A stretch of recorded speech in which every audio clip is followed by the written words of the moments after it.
Coming up on City Spotlight, we are talking Arcola with the Mayor of Arcola, Larry Ferguson, and Arcola City Administrator, Bill Wagoner, who will discuss the sewer work project in the Arcola Acres Subdivision, updates to the Arcola Police Department, and Arcola's involvement in the No Job Left Behind initiative. And at the end of the show, we will take a look at one of the newest additions to Douglas County, the Aikman Wildlife Adventure Park. That's all next on City Spotlight.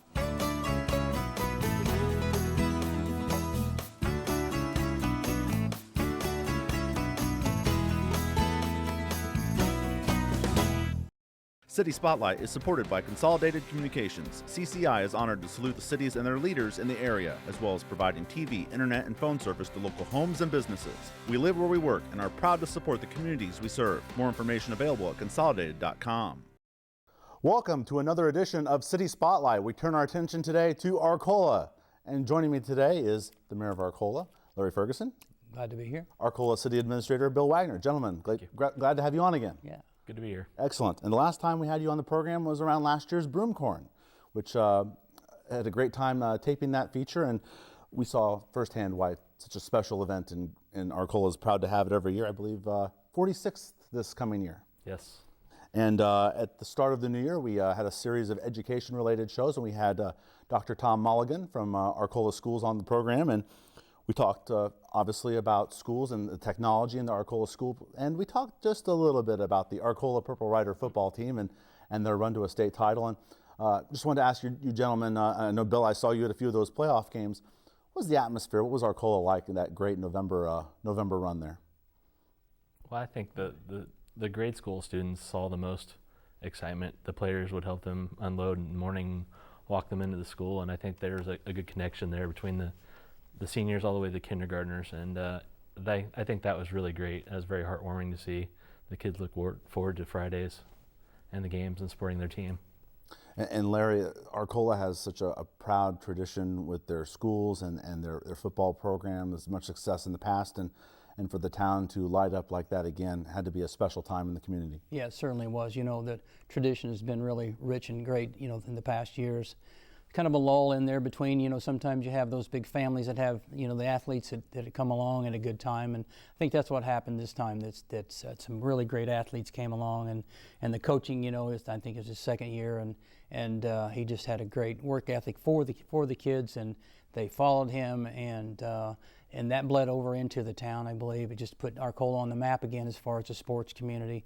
Even though we do have that, you know, ongoing every year, but this really was special. You know, the year before they made it into some playoffs, but you know, some heartbreaking loss right there. But the town really embraced you know, from even other towns, even other people from other communities, you know, embraced that, and we saw a lot of different views from surrounding communities of how they supported Arcola and what they achieved. So it was really exciting.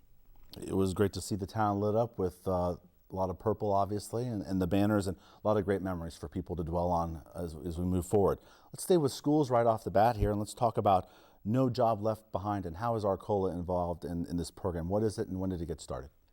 Stephanie McMahon with the Sullivan Chamber of Commerce is really the driving force behind it, and with Lakeland College, but we're just kind of a small piece of it. But we've been working with them for the last 2 years now on doing surveys of our manufacturers and trying to find out what skill sets they need, where we're kind of missing the boat right now with their hires, and hopefully we can help build a better regional workforce for our manufacturers. And then, you know, in turn, you know, not everybody's going to go to a four-year university. There's a lot of opportunities for welders, machinists in our area. If we can identify these career paths for the kids and help them stay here, that grows our population and helps our businesses, and we can attract other businesses when we have good skills with our workers. I've talked with other city leaders from other communities about being able to give these opportunities for youth to learn skills through the local businesses. And how important is it to teach the youth in Arcola some of these local skills from the local businesses? I think, you know, we've looked at these things before where, you know, these graduates go on, you know, to a four-year school and they don't come back to Arcola. You know, everybody has that in a small community, not keeping, you know, your youth, and you know, you can understand most of it's gonna go and dissipate. But I think that's important if you can actually bring in the manufacturers we have in our community to help out and reach out to these different areas, I think that will keep some, actually we can continue to grow in Arcola with our basically our graduates. So I think it's very important to do that. I did a little reading about the program, and there's several Central Illinois communities involved with it. So not just Arcola, but a lot of communities are being helped by it. Let's shift from schools to budget. I have to ask you gentlemen about, unfortunately, the Illinois state budget, and people are seeing this program here in the middle of July, and the state of Illinois doesn't have a budget. And how has Arcola had to adjust a little bit more with not having a state budget to work with? Well, I'm going to pass that on to Bill. He really tackles our budget, does a fine job with that, and I know we're bare bones again this year, but I'll pass that on to Bill, and he can speak to that. Well, Bill, specifically, we've talked about it with city leaders from all of the towns we've had on here on City Spotlight since it initially, at this point, maybe last year, and just what are the challenges of having to continue to tighten what you're working with and trying to plan ahead? Yeah, I think one of the big things is we know for sure our motor fuel tax money is going to be cut off in July. So the money that we use to fix our roads is going to be gone, so we have to work with what we do have. I think going forward there's some uncertainty of when they're going to pay. We've always had the state pay, and it's usually been on time. If that goes away, I think we'll have some concerns. We're fortunate that we have a public utility in our water and sewer departments that can help step forward and loan some money to the general fund, which covers your police, your parks, your streets, and those kind of things. So we can help cash flow those operations while we're waiting for the state to give us our funds. And then we have our property taxes, and that's 25% of our budget. So that's going to be there. So we just you keep the lights on as long as you can, and then if you see that the state's not keeping up their end of the bargain, then you have to dial back. And I think our operations are fairly lean. We're down one employee from our full staffing in Public Works, and I think we'll probably be that way until hopefully the administration figures this budget thing out and allows us to get back to our full strength at that level. Hopefully very soon for all the communities in Central Illinois. Sure. One of your areas in town, police force, maybe looking to add a new officer. Tell us first off, how many staffing do you have in the Arcola Police Department? At full strength, we're 5 full-time officers. Right. They also have a secretary, dispatcher that works Monday through Friday. And we're looking to get back to the 5. We're currently at 4. We lost somebody early in the spring. And then down the line, we're kind of looking at maybe adding a 6th officer. We're fortunate that we're right on the interstate, but we're unfortunate too as you draw in some of those problems. And to adequately staff your department, full-time, 24 hours a day, 365 days a year, it's we really need another person to help offset that. You guys also mentioned you have some part-time officers as well that help out. So, yeah. Larry, the importance of safety in the community. You have to have it. You have to have that. And the other thing, like Bill mentioned, it's a 24/7. We don't just have an 8-hour shift, Monday through Friday. It's ongoing. And with the we do have officers that has spent a lot of time there in Arcola, have a lot of years under their belt, which their PTO, which their paid time off is increased. So we have to cover those, when they have vacations or things that they're doing. So it's hard to cover our shifts the way it is, but when there's vacation involved, makes it hard. So getting a 6th officer would definitely help, but we have to have the funds to be able to do that, though. Absolutely, the budget would certainly help there. And I understand a canine was retired recently. Are we going to be replacing it anytime soon? Yeah, we recently retired Voodoo in May. He reached his 9th birthday, and so he's living the life of luxury on the couch now with our canine officer, Yeah. Nick Sudding. And we have a new dog that's coming to us in the fall, and it's coming out of Decatur. It's a Dutch Shepherd, and it's a little smaller dog than what we had, but it still does search and rescue and drugs. And so we're hoping to get a little more longevity out of this dog. What's not to interrupt, but what was nice is we had some great donations to purchase the dog. Okay. Yeah, I think the Arcola Foundation, is that correct, Bill? Yeah, the Arcola Foundation. And then Libman Company and Monahan Company, a bunch, a lot of the businesses around town actually, pitched in some dollars to buy the canine dog. Great support there to help you guys out there. Let's shift from public safety to public works. I understand there's been some sewer work on the northern end of Arcola since the fall, and it's about to be completed? Yes. We're wrapping it up right now with the road work to kind of fix all the holes that we made, I guess. We put in 6,200 feet of sanitary sewer, made 120 residential connections. We ran pipes all the way up to the houses, or until we find good PVC, just to keep, in that neighborhood there's a lot of rainwater that's infiltrating the storm sewer and just overwhelming our sanitary sewer rather. And so we got a grant from the state, $450,000 CDAP grant a couple years back, and then we had $170,000 in local funds in the project so far. And like I said, once we get the roads done, we'll have the project wrapped up here hopefully in the next couple weeks. Yeah. And that's the Arcola Acres Subdivision? Acres, yeah, it's on the north end of town. Okay. Runs clear up North Locust Street and ends up in there. But and the residents been really good about it's been dusty, holes. They've tried to put gravel in to make the roads as smooth as you can, but they've been really good about it. But the benefit of having the new sewer system is great for that area. All right, very good. Glad to hear about that. Glad it's almost done. Something new to Douglas County right now is the Aikman Wildlife Adventure Park. That's in the former Rockholm Gardens location, and folks probably still sad to see Rockholm be gone, but Aikman Wildlife Adventure Park is going to be formally opening to the public. I believe it's July 1st. Excitement for Douglas County and Arcola, Arthur, to have something opening there and getting going. I've seen a lot of excitement, a lot of people that's commented that's out there, and we hated to lose Rockholm, but that I guess that venue kind of had died out. They tried to keep that going, but the new venue, I've heard a lot of good response. Their Facebook page lights up. Their weather hasn't been the best for them to get things going. They had a great ribbon cutting out there. A lot, it was a perfect day on a Sunday. Had a lot of attendance, and that's a great support within the community. A lot of unique animals they have there for folks to see, and kids probably looking forward to see that. And later on in the program, we'll take a visit there and learn a little bit more about it.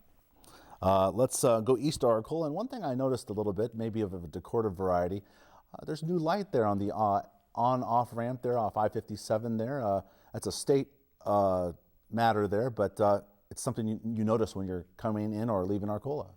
I think right now, actually on our trip to here, I asked Bill when they was going to put the lights on top of the poles. It seems kind of odd with the poles being up, but there again, it's maybe a timing issue, but definitely a safety situation. Your on and off ramps there, even though they are very easy to get on and off, unlike maybe the ones up around on 74 in Champaign. But right. It is different, but I'm glad that we're going to have some lighting there. So definitely very noticeable. Let's stay in that part of Arcola and talk about Green Mill Village. And at this time last year, we were talking about there was a really solid play going on there, and that lasted for pretty much the latter half of the year. And as Bill was telling me, they're changing up with a little variety now. So we're going to have different shows going on at the Green Mill Village. Yeah, they have tickets on sale now for their dinner theater, and they've got a variety of things like you mentioned. They've got a Patsy Cline impersonator, comedians. They've got music groups. Murder mystery theaters, and I think it's going to be a neat attraction. I think one of the things they realized by having the play in there last year is they tied up their conference room a lot, and their main business is wedding and their staying and guests. So this allows them to move that production into the fall, and there's still an opportunity that they can bring back Blue Gate and have those the Amish kind of plays at a future date. So it's a good fit. And the facilities there are a strong asset there for Arcola, for not just the plays, but obviously being able to hold conferences, and you have the hotel, obviously. Absolutely, yeah. All right, very good, and it's never too early to talk about Broomcorn. And I saw firsthand myself there, great atmosphere, great weather last year for the Broomcorn, and now I believe it's the 46th, and as I was talking with one of the organizers there on that final Sunday there, they're already planning for the 50th Broomcorn, which is just in 4 years, 50th Broomcorn. That I'm sure will be a grand spectacle, and obviously getting planning for the next Broomcorn right now, aren't we? Absolutely, it's full go right now. They just announced their grand marshals, Don and Linda Rankin. Very good choice there. They've been a big part of the community for a number of years and big supporters of the festival. I think, and I'll probably get the name wrong, but I think it's William Michael Morgan is the featured entertainer for Sunday. And it might just be a sales pitch, but the guy that helps us book entertainers convinced them to book him in December, which is the earliest we've ever booked anybody, because he said this guy could be bigger than Garth Brooks. Mm-hmm. Oh. Now, I'm pretty sure that's a good sales pitch, but we'll see. I know he gets a lot of airtime on the radio stations, especially Sirius XM. So. And Garth Brooks, obviously, there's a little history there. Garth Yes. Brooks came Yeah. through the area when he was coming up, and he's turned out to have a pretty good career. He did okay for himself. All right, very good. Gentlemen, that's all I have for you. Is there anything we've left off or that you'd like to leave us with as we proceed here on the show? No, I think that's wrap that up, and we're happy to be here. All right, gentlemen, it's been a pleasure to, again, always have you on City Spotlight. Larry Ferguson, the Mayor of Arcola. Bill Wagoner, City Administrator of Arcola. Pleasure as always, gentlemen. Thank you. Thank you.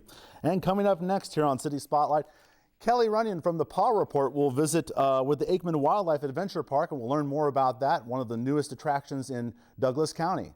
But first, let's take a look at some of the upcoming activities going on in Arcola.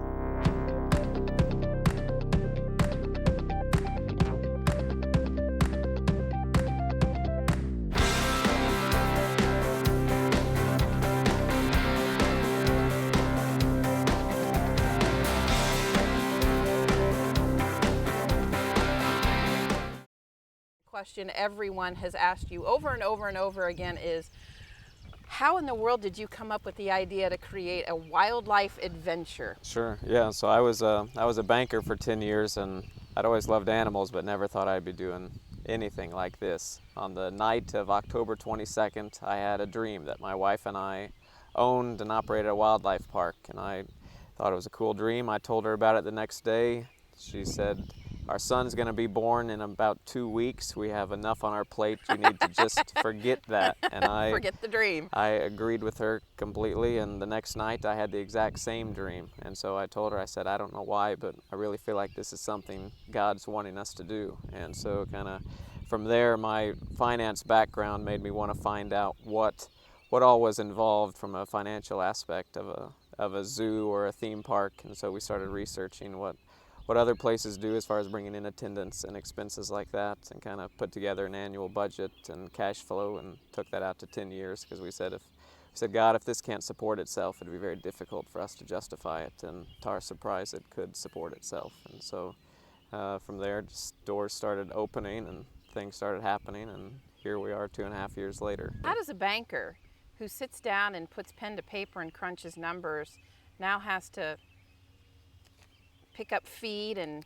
feed buffalo and feed wildebeest and take care of peacocks? It was an interesting change, that's for sure. So my day started earlier out here. I was no longer working in an air-conditioned office. I was out in the heat doing things, and what I noticed to my surprise were my reflexes started coming back. So I think sitting in a desk for 10 years, my reflexes kind of gotten a little laxed, and then all of a sudden I started noticing when things were falling, I could catch them that I couldn't catch before, and when I was moving, I'd move out of the way of things. And so I think it's just working around some of the bigger animals like the water buffalo or the bison or things like that, or even just our skid steer. You always know that these are big animals, these are big machines. You have to be paying attention, you have to give them the respect that's they're due. Right. And then that makes you a little more aware. But no, I've lost probably 10 pounds at least since I started working here. So I didn't have time to really work out before, and so here, just on a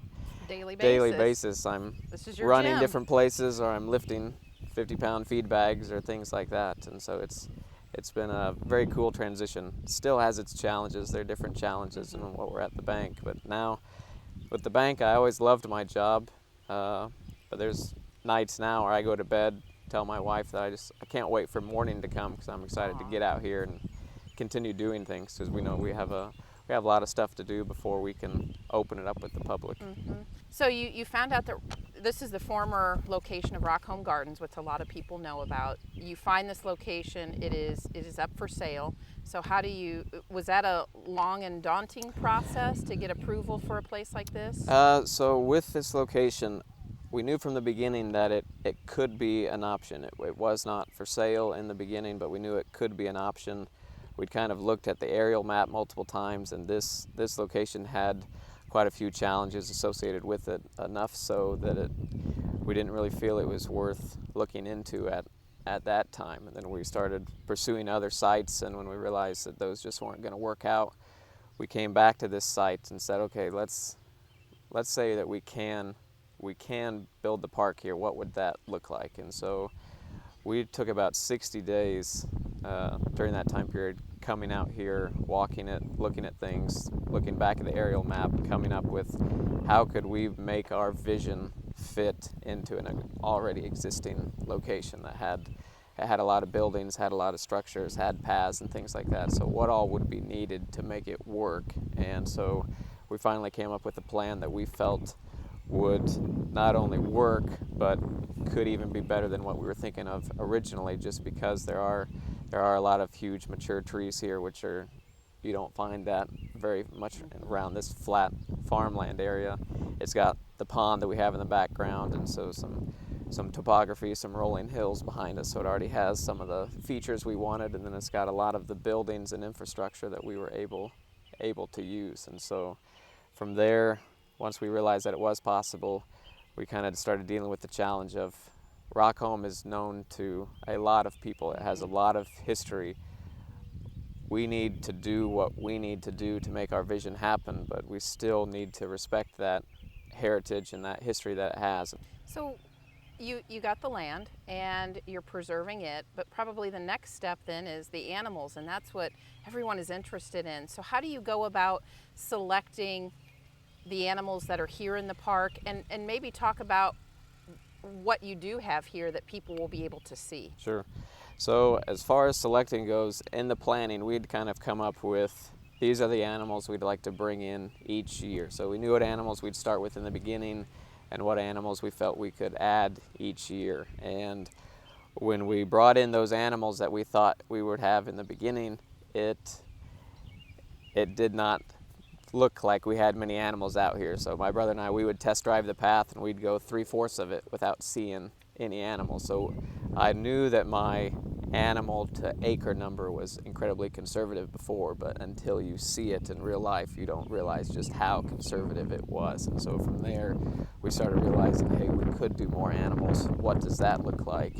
And we had animals that we would like to have, but we kind of just left it open to see what was out there. So our animals usually come from two different places. One is from individuals that have had an animal or two, and for whatever reason, they need to find a new home for it. Or from other parks or zoos that just have some extra animals that they really don't have room for, or some places have animals that they just would rather not take care of through the winter time, and so they're trying to find a new home before winter comes. And so we kind of just had the mindset of whatever we can see, whatever we can get, that's what we'll make do with. And so we've got, at the park, we've got 61 different species of animals here, over 150 animals on the grounds now. In the drive-through, we probably have roughly 30 species, right around 80 animals. In the beginning, people would ask, what kind of animals do you have? And I would list off scimitar oryx, addax, eland, and people look at me like, what Like are you're you talking about? yeah. So then I quickly realized when people ask me that question, I say, we have zebras, we have camels, we have a bunch of African antelope and things like that. And so people can wrap their heads around zebras and camels. They know Sure. what those are, but they don't know what a lot of the African antelope are. So we have animals that are native to 6 different continents, and so their species is native to that continent. None of the animals have come from those continents, and actually none of the animals come from the wild to be brought here. So all of our animals have actually been born and raised in the U.S. Majority of them have been born and raised in the Midwest here, so they're already kind of used to our weather, used to our winters and things like that, and so that definitely helps move things along. These last 6 to 8 months, they've been a little different than what it will be in the future, just because we've actually been building the park now, and so we have a big list of projects that we've been kind of checking off each day, and so it's kind of figuring out what projects can we get done today. And so we're very excited about the time when all our phase 1 projects are done, and then we can just take a little bit of time and relax and kind of enjoy what we have more before we continue Right. on with the project list. From the beginning, my wife and I have been very firm on the fact that if we can't provide a better home for the animal than where it came from, we have no business having that animal. And so from the beginning, we knew that basically it was animals first, people second, and so we wanted to give them big habitats. And so some places habitats are small, but you do see the animal. So one of the things we do let people know is we're here for the animals because of the animals, and so they have a big habitat, which may make it hard to see them sometimes, and so that's just one thing we want people to know, especially on the walkthrough side of things. But the other is we wanted to be a place that families could come. So we see nowadays everyone's schedules are incredibly busy. If you have multiple kids, they're probably involved in different things, and maybe you don't even have time to have a family meal together every night or something like that. So we wanted to be a place where families could come, something that would appeal to a wide age range. We have people that come up and thank us every week that they say, I've got kids 3, 6, 9, and 12, and they all love this. City Spotlight is on YouTube. Past episodes can be viewed on East Central Illinois towns that have been featured on City Spotlight. Just search on YouTube, City Spotlight, with the show number and the name of the town. Listed on your screen are the recent episodes of City Spotlight. City Spotlight is supported by Consolidated Communications. CCI is honored to salute the cities and their leaders in the area, as well as providing TV, internet, and phone service to local homes and businesses. We live where we work and are proud to support the communities we serve. More information available at consolidated.com.